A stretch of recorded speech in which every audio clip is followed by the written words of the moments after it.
Good day everyone! Hello mga Inzay! Nandito na naman ako mga marites dala sa aking buhay. Bahala na mo din ha.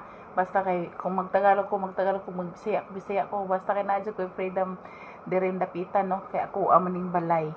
Kani akong Facebook ako ning balay. But anyway, i-flex ko muna sa inyong mga Inzay kasi kadalasan gusto ng mga tao ito. Sa Arabic po area, ito po ay isang laham. Laham po ang pananghalian natin ngayon. Laham. So, marami ang klase na laham, no? Pero ito sa laham to sa kanding to, inday, kambing sa Tagalog. At saka beef po na ano. Ito ay puros leftover po kakahapon. Oo. Pero masarap siya in fairness, ha? Kaya nirecook ng kasama ko para kainin namin ngayon. Lunch po ngayon namin. At saka hindi muna ako magra-rice kasi maano na yung timbang ko. Mabigat na ako mga Inzay. So, kailangan ko ng carbohydrates pa din. Kailangan pa din natin ng carbohydrates pero hindi na rice. Instead na rice, sliced bread na lang. Sliced bread, 2 pisngi. Yun lang muna ang ating kakainin sa araw na ito, sa ating lunch. Diba? So, kain na.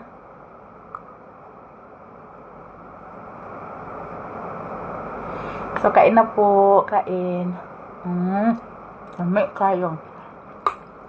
But anyway, meron akong sasabihin sa inyo mga Inday. Kung gusto ninyo na magkaroon talaga kayo ng ng maraming viewers. Comments ka po sa baba. Huwag mong kalimutan mag-react. Huwag lang yung nagalit. Kain muna tayo ha. We are blessed sa aming mga amo, mga Inday, kasi hindi sila kuripot in terms of pagkain. At saka sa medication kasi they cares about our health lagi.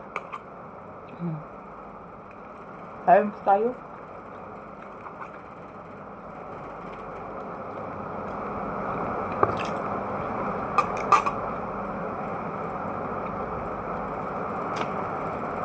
So, hindi lahat po ng amo sa Islamic area or sa kasambahay na katulad namin na magkaroon ng mabait na amo na hindi kuripot na amo. Kuripot naman sila sa ibang bagay pero sa pagkain hindi. Shout out pala dyan sa mga OFW na nagkaroon ng problema dyan sa pagkain. Naawawa, no? Minsan nga, nung gumagala kami ng alaga ko,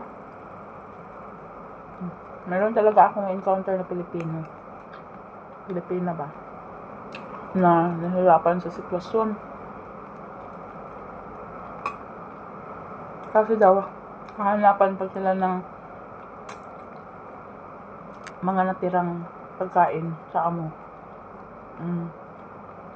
Akala nila, sa kanila na yun. Sabi ko, sa amin din.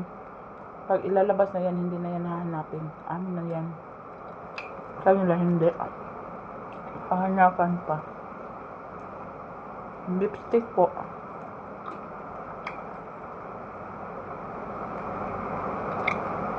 Siguro magtaka kayo, no? Bakit upload kami ng upload dito? Yan po ang buhay natin bilang content creator. Hindi ka maging content creator kung hindi ka mag-upload. Hindi ka mag-update ni Mita dito. So, lahat ng mga content creator, lalong-lalo na sa mga malalaki na content creator, napapansin talaga yan. Kaya, upload na. Dati po, ganyan din ang isip ko ng ibang tao. Pag ikaw ay content creator, papansinin ka talaga nila. Oo. Lalong-lalo na pag yung video mo darating doon sa wall nila at saka kilala ka nila. Nagtaka talaga sila, no? Kung bakit tayo upload ng upload. Yun po ay isang ingredients nito bilang content creator. Paano ka mapansin ni Mita o paano ka i-monetize niya na hindi ka mag-upload. So, dapat consistent. Oo. Yung yun ba, yung palagi kang nag-upload ba, doon ka mapapansin ni Mita. So, gawin nyo yan para magkaroon din kayo ng mga followers. Oo, mabilis lang yan dumami at saka makipag-engage din. Comments na po kayo dyan below po para po makipag-engage sa akin. Salamat. Bye-bye.